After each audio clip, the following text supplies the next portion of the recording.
Ya kan sedekah, zakat, yang penting ikhlas. Itu tadi, karena yang penting ikhlas, dia nggak berpikir soal dampak. Misalnya begini, bantu Palestina, ya bagus. Tapi kalau masih ada tetangga lapar, dulu kan tetangga. Nah, meskipun, tapi Palestina butuh, iya. Keluarga ini dulu kan. Muzakir dia nggak boleh. Tapi tugas meriakkan muzaki itu amil. Oh, ya berarti misalnya kayak amil itu memberitahu ini loh donatur apalagi corporate, ya udah. Tapi kan sebenarnya tanpa corporate itu inginkan kan? Iya. Oke. Dan itu tugasnya amil. Lembaga filantropi, apakah kita sebagai smart people itu harus memilih yang mana, Sat? Jadi harus difahami, ketika Quran memperkenalkan istilah amil, itu artinya Islam memberikan peluang adanya lembaga itu.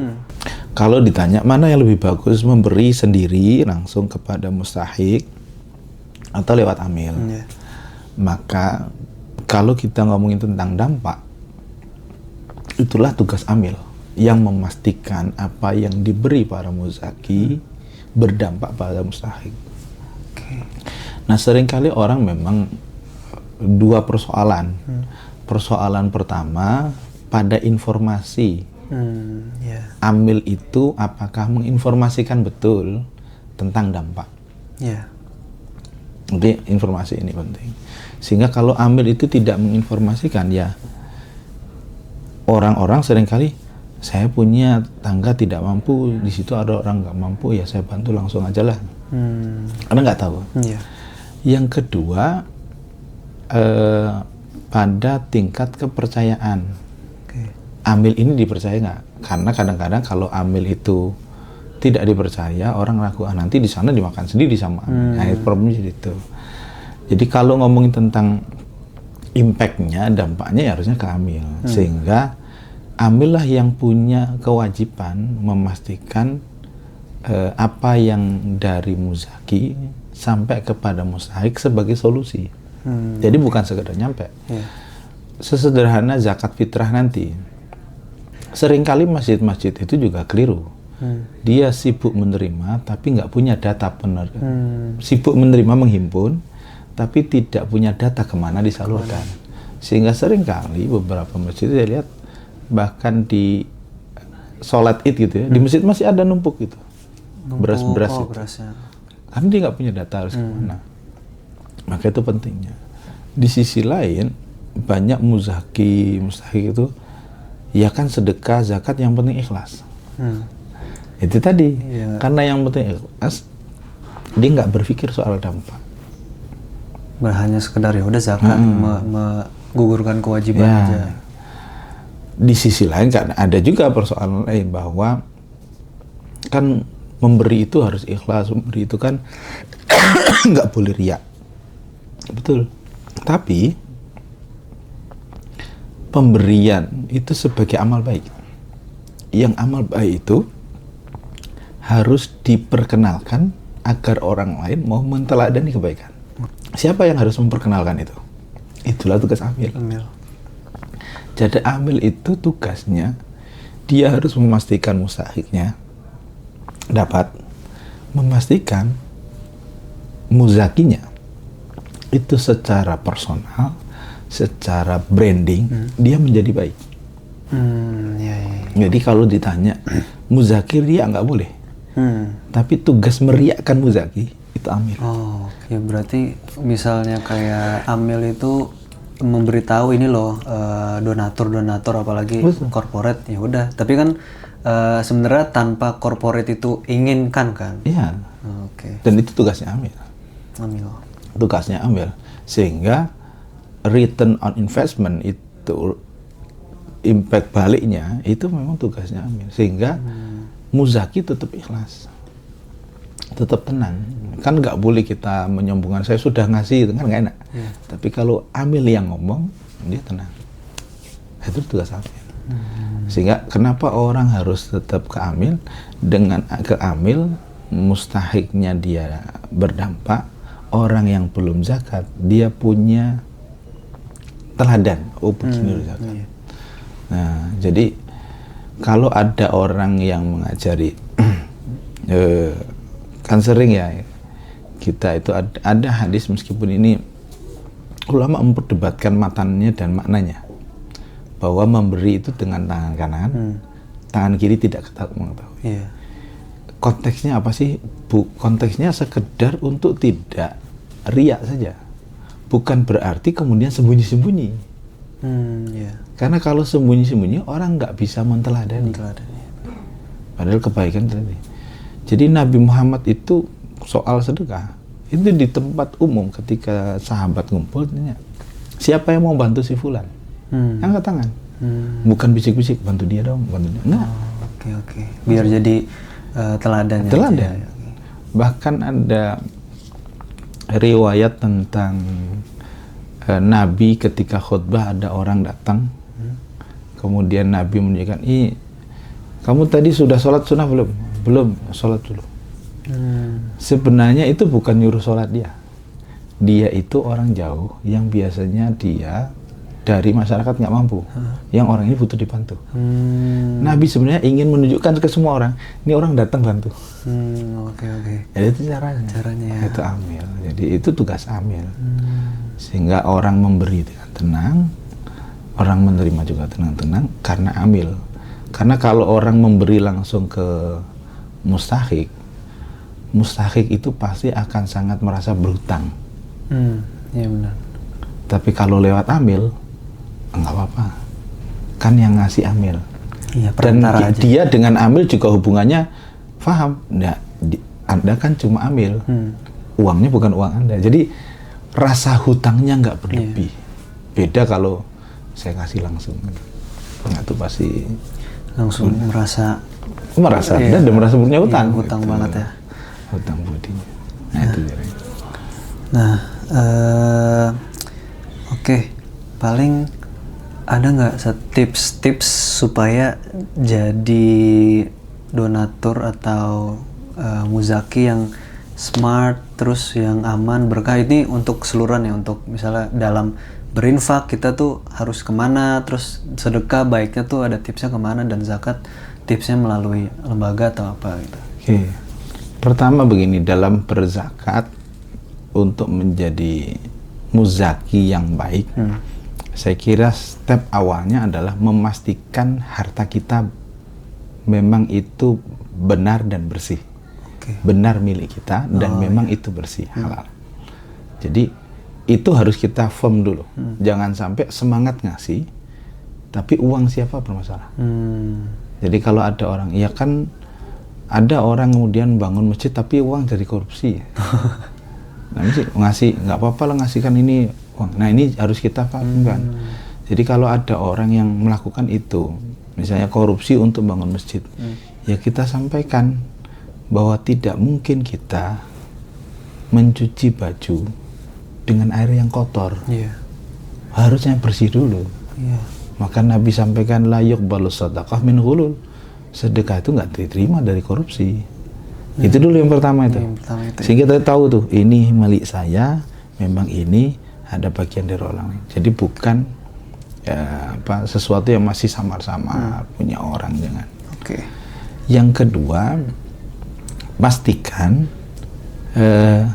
uang itu kita mau selesaikan ke masalah yang mana. Artinya setiap orang sebenarnya harus aware terhadap lingkungannya. Jadi muzaki yang baik itu yang bagaimana? Dia aware terhadap lingkungannya. Jadi jangan sampai misalnya kita kepikiran bantu yang jauh, tetangga lapar, keluarga nggak punya. Nah, itu penting. Itu bagian dari kecerdasan kita dalam memberi. Karena kadang-kadang semangat itu bagus, tapi kalau semangatnya salah jadi masalah. Misalnya begini, bantu Palestina, ya bagus. Tapi kalau masih ada tetangga lapar, dulu kan tetangga. Nah, meskipun, tapi Palestina butuh, iya. Keluarga ini dulu kan. Jadi, wa'atidal qurba haqqahu. Berikan hak itu yang terdekat tuh.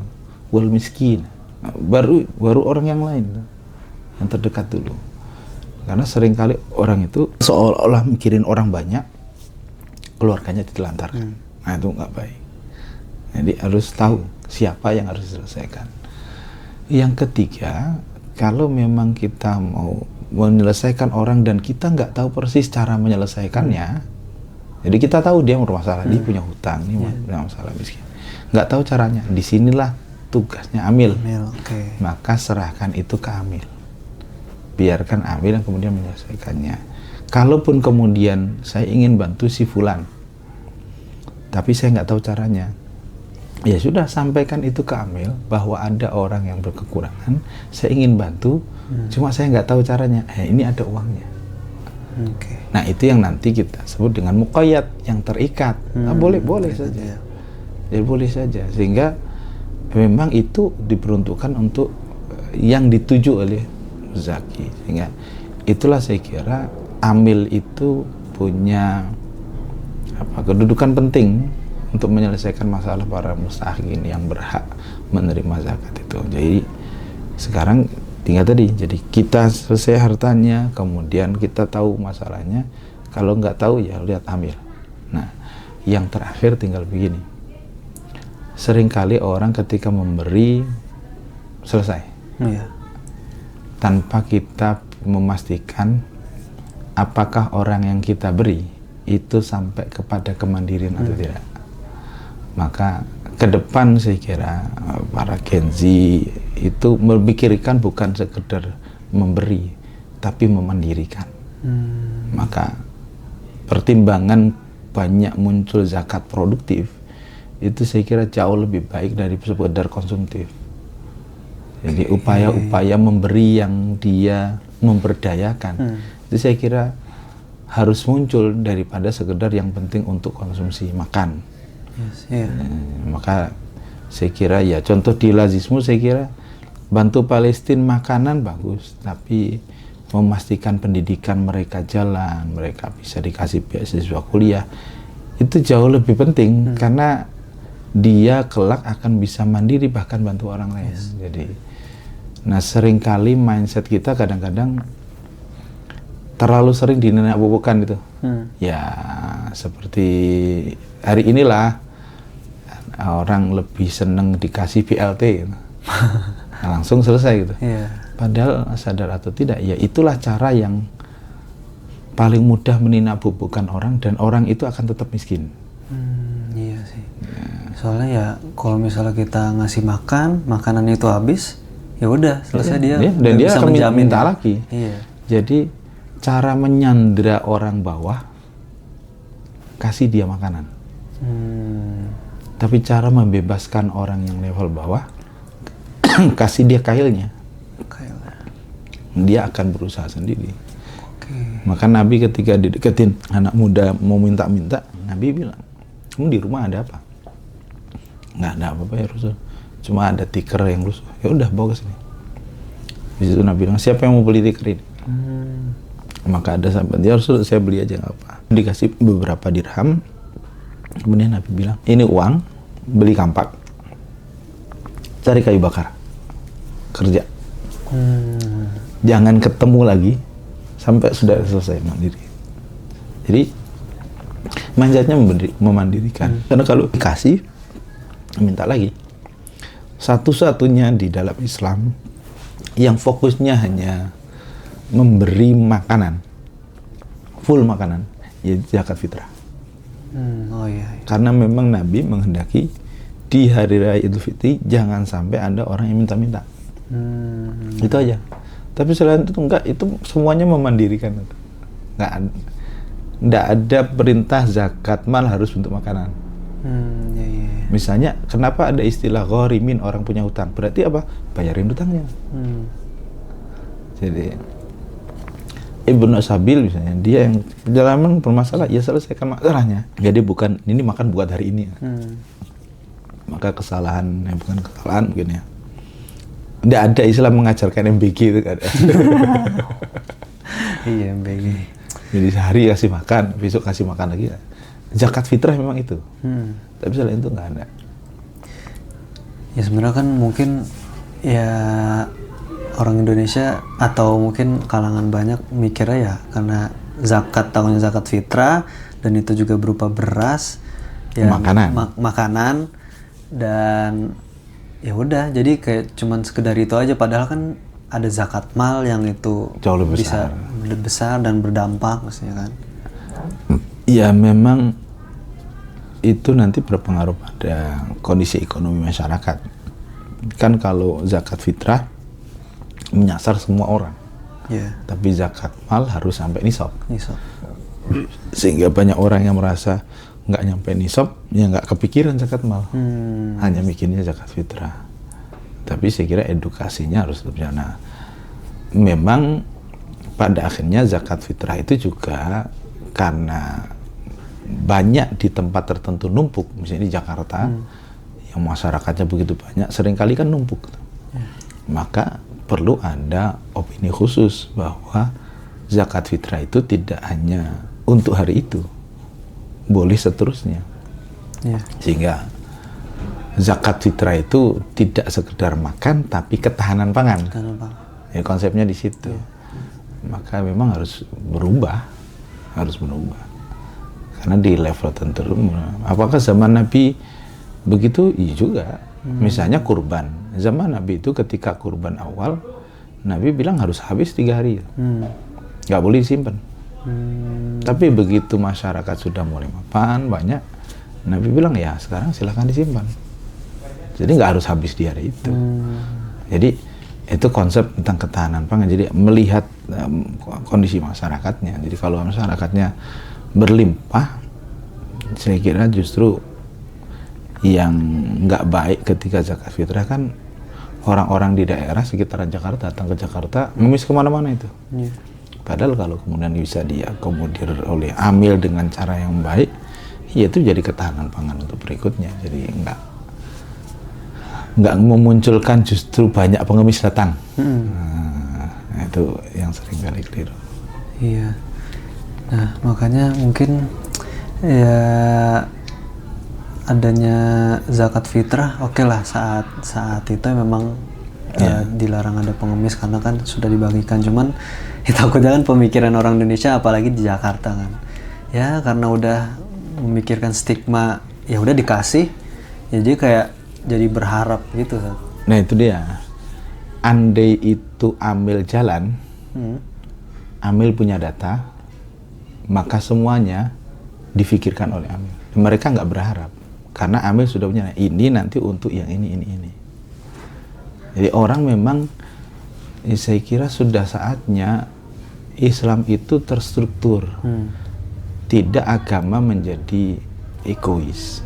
Kadang-kadang kita beragama itu kan egois, sholat yang penting khusyuk sendirian, padahal kita diajarkan jamaah. Sedekah yang penting saya ngasih orang, padahal kita diajarkan berjamaah. Ada sistem yang mengukur di sini layak diterima atau tidak, di sini layak dikasih atau tidak, di sini sudah cukup atau tidak. Itu kan nggak mungkin muzaki memikirkan itu, amil yang harus pikirkan itu, sehingga terstruktur. Nah, cuma masyarakat kita kan kadang-kadang masih egois dalam beragama, itu egois. Yang penting kasih karena kasihan, itu egois. Kadang-kadang ada orang yang kaya, orang miskin suruh baris. Itu kan bentuk keegoisan sebenarnya.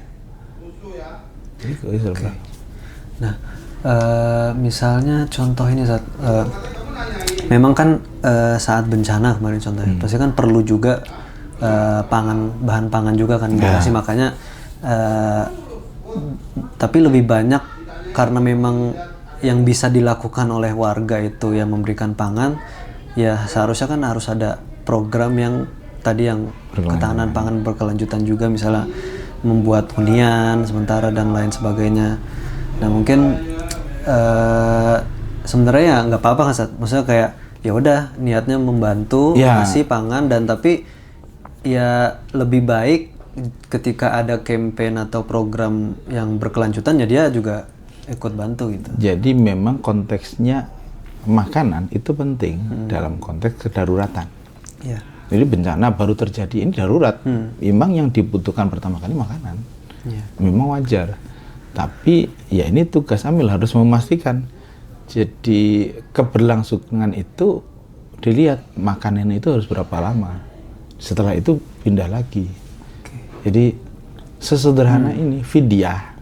Kalau kita baca tafsirnya ya, wa 'alal ladzina yutiquna fidyatun ta'amun miskin. Fidyah itu pada asal sejarahnya tidak diperuntukkan mereka yang sakit, bukan. Fidyah itu orang kaya. Yang dia enggan berpuasa boleh bayar fidyah. Nggak sakit nggak apa. Kenapa? Karena tahun pertama Ramadan itu kondisinya sedang darurat mau perang. Perang Badar tahun kedua. Jadi ini kondisinya darurat. Dalam keadaan darurat, yang paling harus selesai di pertama, memang perutnya harus selesai dulu. Karena itu rawan.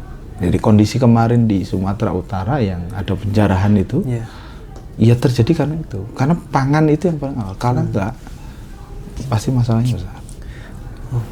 Tapi ngomongin soal fidyah, maksudnya kan oke lah dengan kondisi darurat begitu. Cuman apakah dengan kondisi lain fidyah itu bisa bisa ditunaikan? Maksudnya kalau sakit bisa lah sakit bisa, cuman kalau misalnya lagi tugas atau apa yang harus perjalanan gitu-gitu.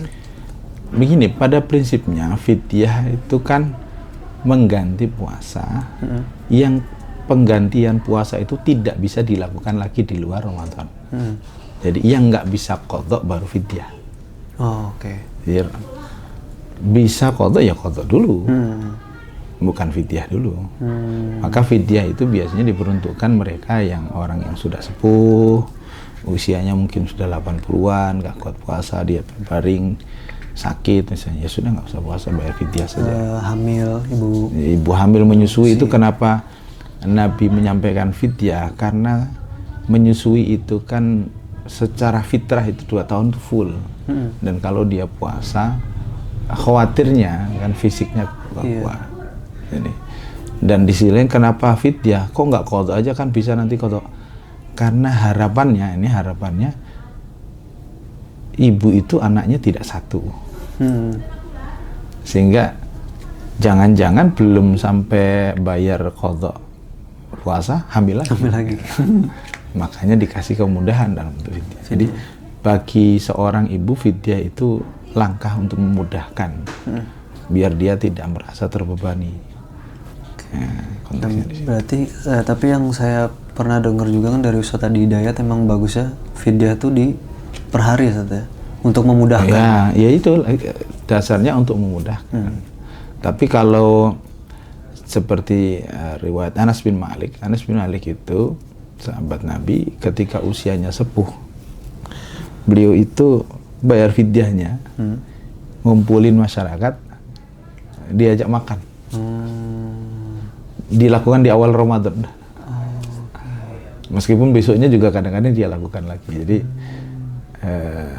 dia lakukan ya bareng aja makan. Karena fidyatun ta'amun miskin itu yang penting ngasih makan. Ngumpulin orang-orang miskin, diajak makan di rumah. Nah, memang dari pertanyaan basic bisa jadi dalam banget. Jadi kan udah pada tahu nih semuanya, kayak kapan sih kita ini dinamakan infak, apa yang kita berikan dinamakan sedekah, sama zakat, hibah, dan juga hadiah. Nah, mungkin terima kasih Ustaz atas penjelasannya yang sangat bermanfaat sekali, dan semoga di bulan Ramadan ini dengan kita memberi, insya Allah nanti bisa diberikan pahala yang berlipat ganda oleh Allah. Dan juga pastinya bulan Ramadan jangan lupa Al-Qur'annya, karena kan memang Ramadan ini ya spesial untuk Al-Qur'an, bulan diturunkannya Al-Qur'an. Mungkin saya sudahkan podcast kali ini. Terima kasih sekali lagi Ustaz Muhib, dan nanti kita akan kembali di episode selanjutnya. Assalamualaikum warahmatullahi wabarakatuh.